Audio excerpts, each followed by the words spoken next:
रायगड़ा प्रतिदिन YouTube channel को पुणी थे स्वागत। राष्ट्रपति पुरस्कार प्राप्त शिक्षक डॉक्टर द्युति चंद्र साहू को संबर्धित कले मुख्यमंत्री।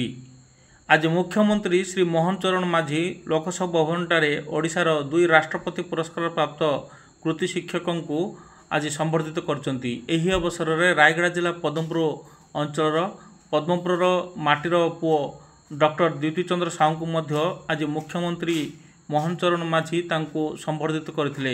संबर्धना अवसर में सेमानकु शुभेच्छा जणाइथिले एवं मुख्यमंत्री कहिथिले एहा हमर गर्व बोली मध्य कहिथिले। तेबे पद्मपुर अंचल में मध्य द्युति चंद्र साहू को चारिआडे एबे शुभेच्छा एवं शुभकामनार सुଅ छुटिबार देखा मिलची। अन्यपटे रायगड़ा जिलार गर्व मध्य कहा जाउची।